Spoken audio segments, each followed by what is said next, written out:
What's going on, everybody? It's your boy Sirr Love from Phase 6. Here's another snippet from Chasing Greatness.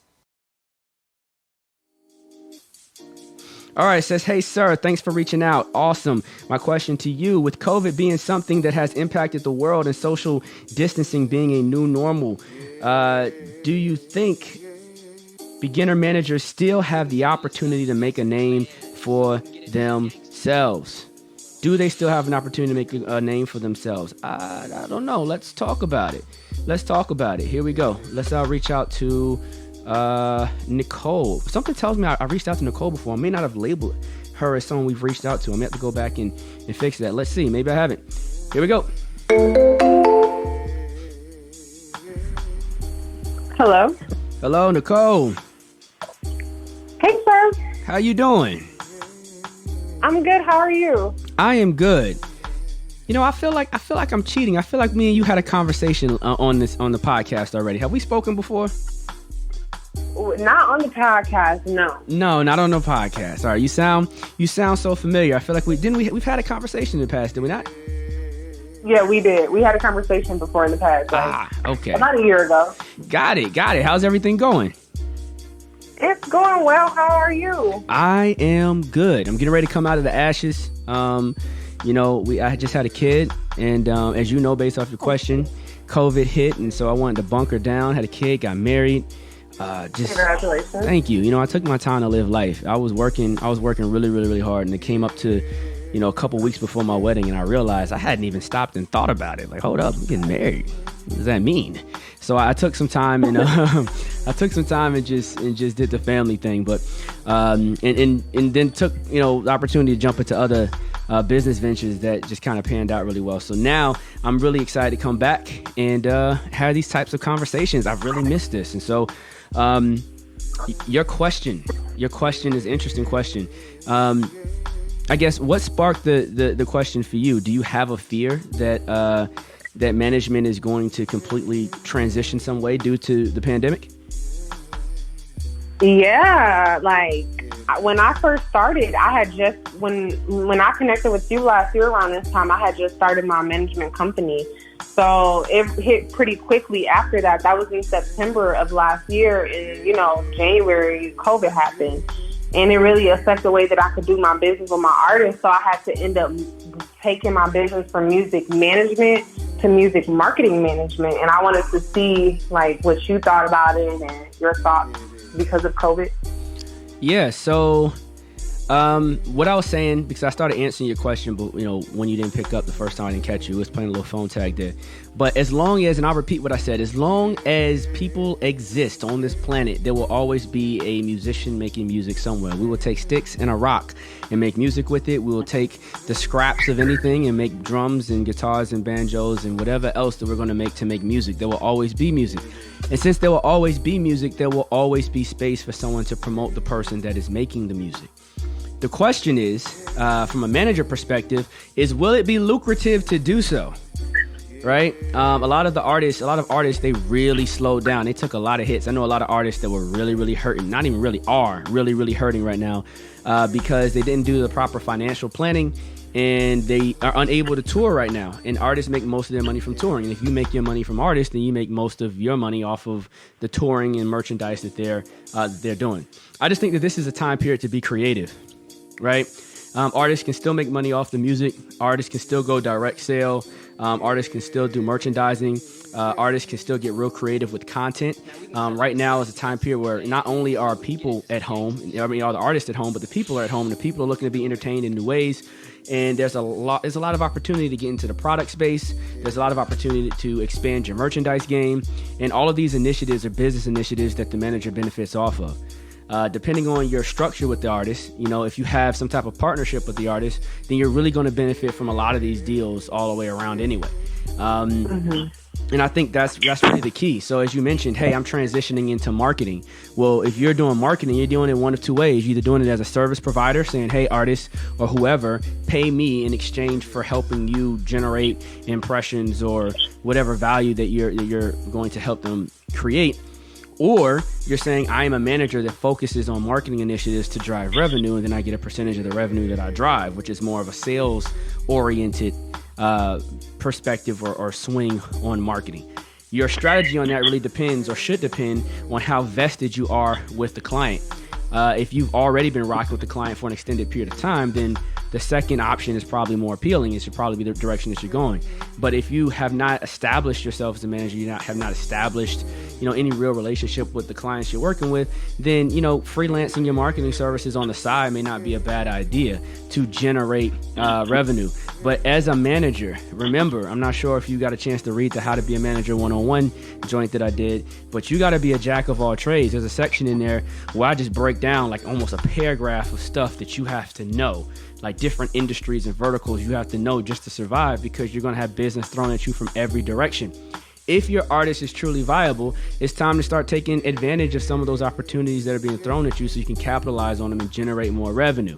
If your artist is not viable, they're not popping, they're not making no money. You mentioned that you're new. The artist is not popping, they're not making no money, there's nothing to generate here.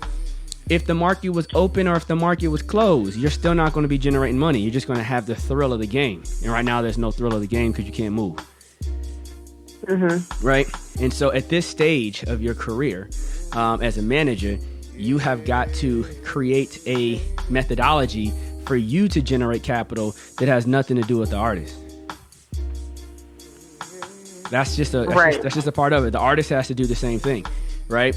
Until you get to the point where there's revenue coming in, right? If you're a manager, you're getting 20%, put it in perspective. If the artist is making $100,000 a year, which if you're starting from zero, you know how difficult it could be to make $100,000 a year. You're only making 20. Right, and I can't eat off of that at all. The struggle is real. So, like, even if you do start breaking and popping off and things of that nature, you still need some other sources of income. This is why managers have multiple artists. This is why managers often push and promote their artists to do, unfavorable deals, right? While the manager will say, yo, you should sign that publishing deal because that publishing deal is $1 million check and I'm gonna get $200,000. I've been hurting for a long time. I need to get paid. Managers will push their artists into a lot of situations just because they're not eating. Artists will turn down shows that you're betting on to pay your rent. Artists will turn down label deals that could change your life. So whenever you tie yourself to an artist, you know that you're tying your life to someone else's decision. So make sure you make the right decision with the artist. But again, as a manager, early stages, don't depend on the artist for your success unless you have a partnership. Right? There's a lot of artists that do 50-50 partnerships with their managers, and they both go into the deal saying we're partners. We own this together, and we pay our expenses and split this down the middle, or we split this 60-40 or whatever way they split it, because they're both vested. The manager's putting in money, the artist is putting in money, and it takes two to be successful. And honestly, I think that's a beautiful way to do it. Mm-hmm. Okay.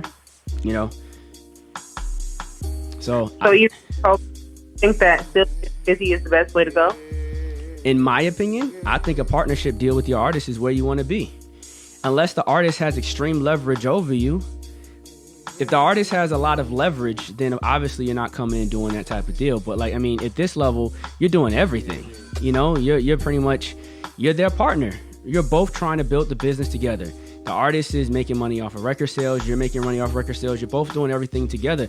And there's nothing wrong with that. Jason Jeter and T.I. did that. I believe Chance the Rapper and his manager did it that way. Rockefeller was known for giving all their artists deals that were structured that way. It's not a foreign concept at all. Right? Okay. It's not a foreign concept for record labels to do it. It's not a foreign concept for managers to do it. It's about, do you want to build a company together and be partners, or do you want to be the manager? And if you're going to be the manager, there has to be something to manage. If there's nothing to manage, then you're wasting your time, right? Because if you're the manager, but then you're also the investor, and then you're also the booking agent, and you're also the lawyer, and you're also hold up.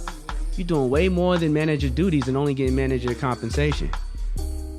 Right. That's true.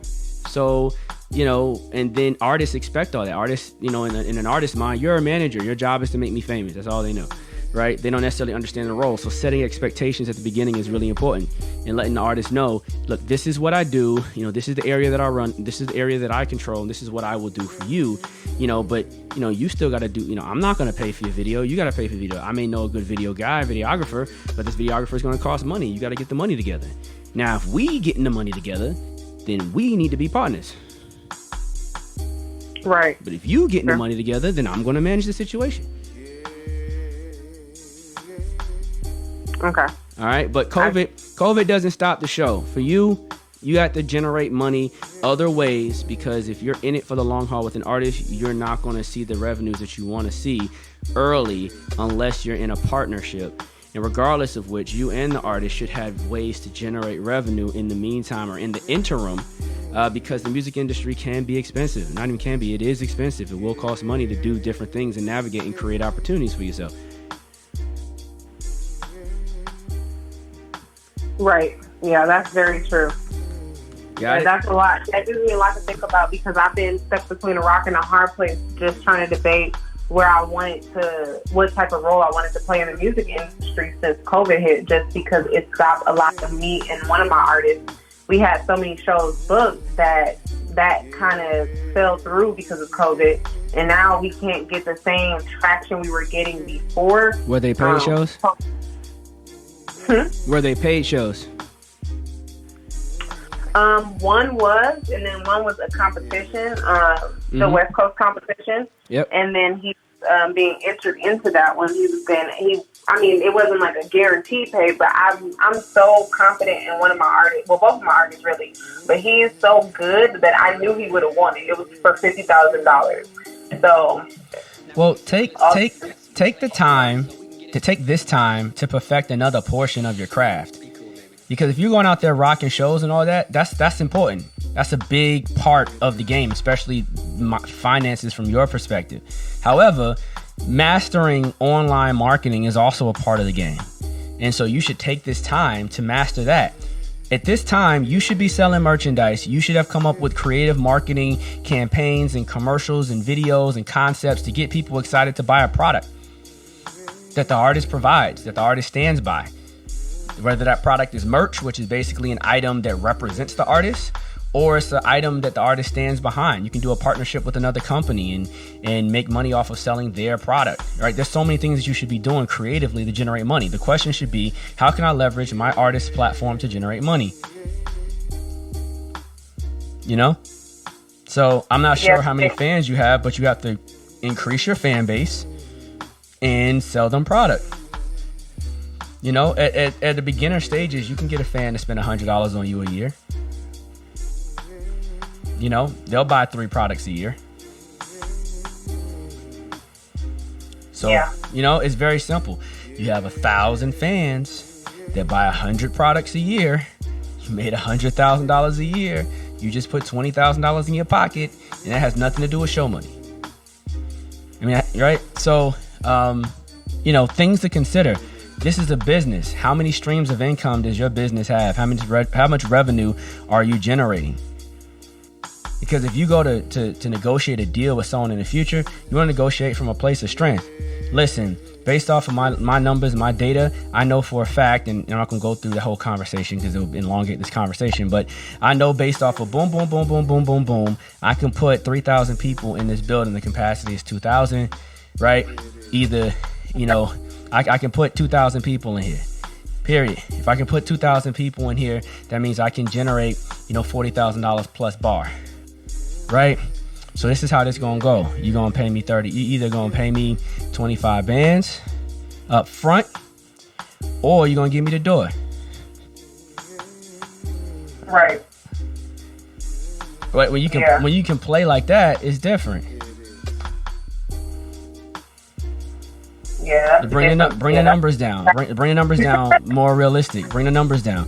I know I can put 500 people in here, right? I know I can put 500 people in here. $20 a pop. That's 10 bands, right? Mm-hmm. You give me 7 bands to perform, or let me take the door. I'll take the risk, and I'll go out and promote myself. I'll buy flyers. I'll pay the street team. I'll pay the street team and all that shit. Let me work it myself. Matter of fact, I'll buy you out, and I want the bar. How you want to do the deal? Like when you know you have fans, you can do deals however you want to do deals. And the reason you take the short instead of working it yourself is because you don't want to do the work. You don't want to do the work to promote in one city when you can bounce around from 5 cities in the same time period and make more money, right? So, but you know, like this is where you want to be. You want to know that you can move numbers, that you can move people. If you're not at that space, then you got work to do. Right. That's it. Yeah, I got some. You got work to do. So pick a city, get 100 people in the venue, and get 100 people in the venue. Pick 3 cities and move around and try to get 100 people in the venue. Then try to get 200 people. Then try to get 300 people, and just work it like that. But right now you can't do that. So focus on online. All right. All right, thank you. No problem. Nice talking to you, Nicole. Again, I wish you the best, and hopefully next time we can chat a little bit longer. I'm trying to keep it short so I can chat with as many people as possible, but I really appreciate you. Thank you. I appreciate you as well. You have a great rest of your night. All right, you too. Take care. Bye. Boom. You gotta love this, man. You gotta, I know I do. I love being able just to reach out to people and have these types of conversations. Just real conversations about the game and how it works. You know, there's different levels to it. I had to stop and realize, okay, what level are we playing at? You know, I've been blessed to be able to play at a couple different levels. Still got levels to go to. Still got many levels to go to. Still a lot to learn from so many other people out there. But while I'm on the way, I appreciate what I've accomplished and how I can share this information with other people and transcend it. You know, I found that, you know, the game is the same. You know, as levels change, there are a couple different variables, but the game is very similar. And you can really translate what you learn at one level to the next. I don't know everything, but I know a lot about a little and a little bit about a lot. And I'm trying to give you guys everything that I got right here on Phase 6. Check us out at www.phasevi.com. Again, that's www.phasevi.com. Beam in.